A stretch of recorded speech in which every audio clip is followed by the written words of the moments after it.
ایک سلطان نے سنا کہ بازار میں ایک لونڈی ہے جس کی قیمت 100 دیگر لونڈیوں سے زیادہ ہے۔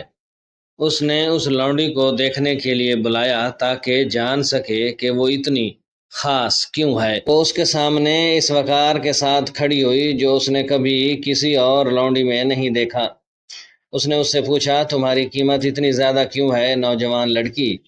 تو اس نوجوان نے جواب دیا، کیونکہ میں اپنی عقل میں دوسروں سے ممتاز ہوں۔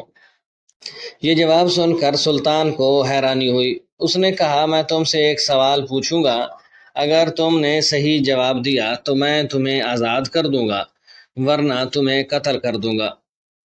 یہ بتاؤ کہ سب سے خوبصورت لباس کون سا ہے؟ سب سے خوشبودار خوشبو کون سی ہے؟ سب سے لذیذ کھانا کیا ہے؟ سب سے نرم بستر کون سا ہے؟ اور سب سے خوبصورت ملک کون سا ہے؟ لونڈی نے مجمع کی طرف دیکھا اور کہا، میرا سامان اور گھوڑا تیار کرو، کیونکہ میں اس محل سے ایک آزاد عورت کے طور پر جا رہی ہوں۔ سب سے خوبصورت لباس وہ قمیض ہے جو غریب کے پاس ہو، کیونکہ وہ اسے گرمی اور سردی دونوں میں موزوں اور مناسب پاتا ہے۔ سب سے خوشبودار خوشبو ماں کی ہوتی ہے، چاہے وہ ایک عوامی حمام میں آگ جلانے والے کی ہی کیوں نہ ہو، جبکہ سب سے لذیذ کھانا وہ ہوتا ہے جو بھوک کے وقت کھایا جائے، کیونکہ بھوکا آدمی سوکھے ہوئے روٹی کو بھی لذیذ سمجھتا ہے۔ سب سے نرم بستر وہ ہوتا ہے جس پر تم سکون سے سوتے ہو، اگر تم ظالم ہو تو سونے کا بستر بھی تمہیں کانٹوں سے بھرا لگے گا۔ وہ دروازے کی طرف بڑھی تو سلطان نے اسے آواز دی، تو نے میرے آخری سوال کا جواب نہیں دیا۔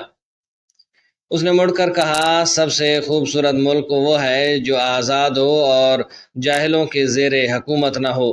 اس نے صحیح جواب دیا تھا اور اس طرح اس نے اپنی آزادی حاصل کر لی۔ ہاں، وہ بالکل درست تھی، سب سے خوبصورت ملک وہی ہوتا ہے جس پر جاہل حکمران نہ ہوں۔ امید کرتے ہیں آج کی یہ ویڈیو آپ کو پسند آئے گی۔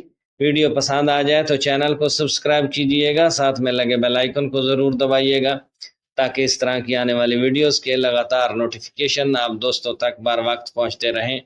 اب تک کے لیے اتنا ہی، ملتے ہیں نئی کہانی کے ساتھ، نئی باتوں کے ساتھ۔